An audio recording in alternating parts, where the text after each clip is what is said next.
Bonjour et bienvenue à la Voix de Yeshua, la rubrique spirituelle du Centre Yeshua. Le thème de notre rubrique de ce jour est la division et la paix dans la doctrine spirituelle de Yeshua. Ce thème est extrait du Logion 16 de l'Évangile de Thomas, dans lequel Yeshua a dit « Les hommes croient peut-être que je suis venu dans le monde pour apporter la paix. Mais ils ne savent pas que je suis venu apporter des divisions sur terre, le feu, l'épée, la guerre. Dans une maison de 5, 3 seront contre 2 et 2 contre 3. Le Père sera contre le Fils et le Fils contre le Père. Ils se lèveront et seront l'unique. » Ces paroles de Yeshua ont suscité de nombreuses réflexions et interprétations à travers les siècles. Elles sont parmi ses propos les plus intrigants, car Yeshua déclare qu'il n'est pas venu apporter la paix, mais plutôt des divisions sur terre.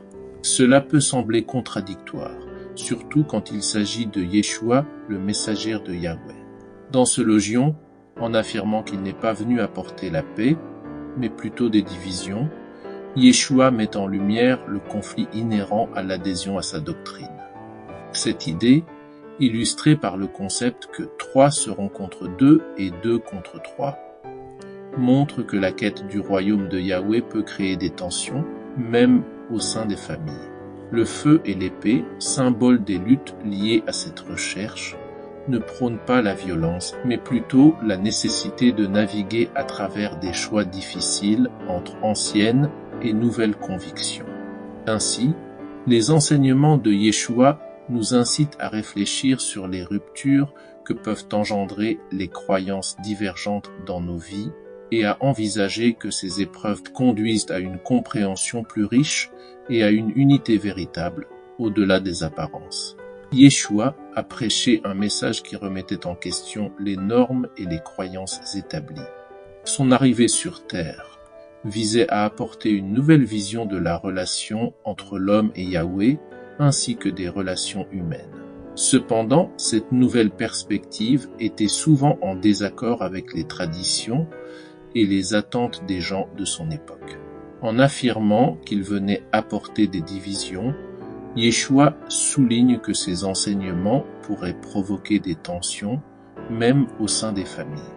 L'idée que 3 seront contre 2 et 2 contre 3 illustre le conflit qui peut surgir lorsque les croyances fondamentales de chacun sont mises à l'épreuve.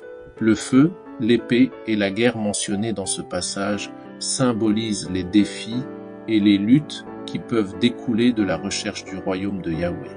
Yeshua ne prône pas la violence, mais souligne que le chemin vers une compréhension plus profonde de soi et de la quête du royaume de Yahweh peut être semé d'embûches.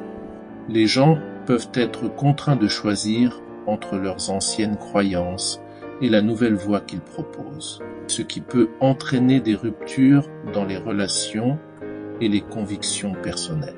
Par l'énoncé « 3 seront contre 2 et 2 contre 3 », Yeshua montre que la quête du royaume de Yahweh peut aussi créer des tensions au sein des individus eux-mêmes et de la structure de leur être intérieur. En effet, l'être humain a 5 différentes dimensions pouvant être groupées sous 2 polarités.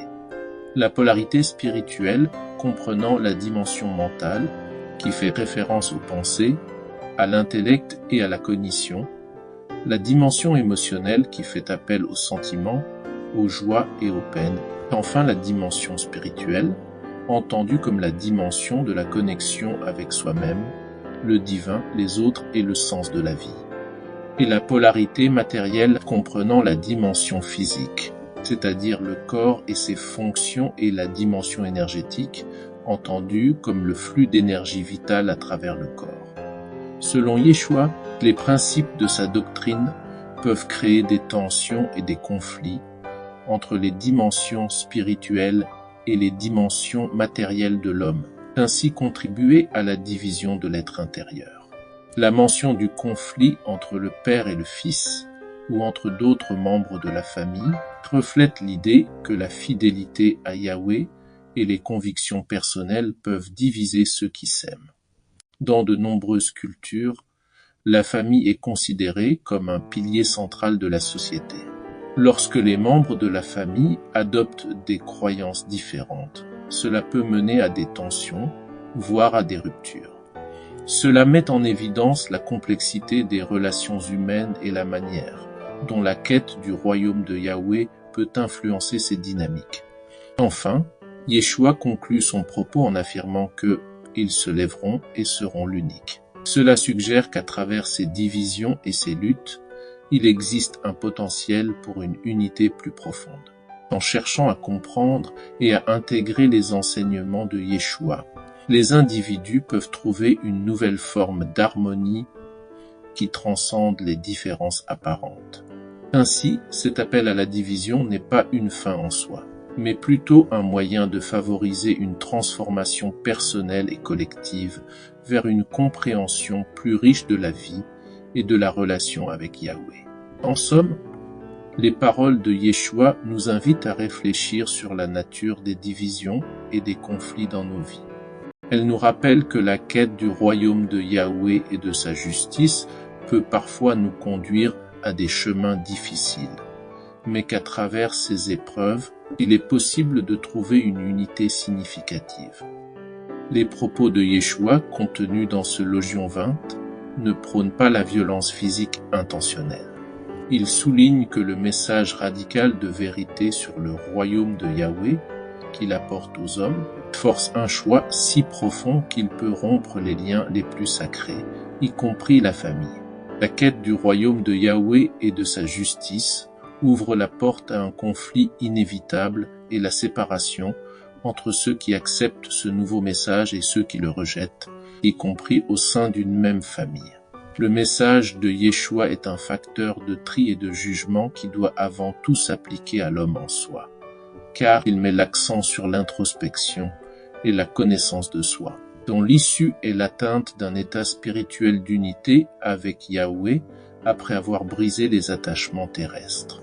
Merci d'avoir écouté cette rubrique. Merci de la partager avec vos proches et de vous abonner à notre chaîne.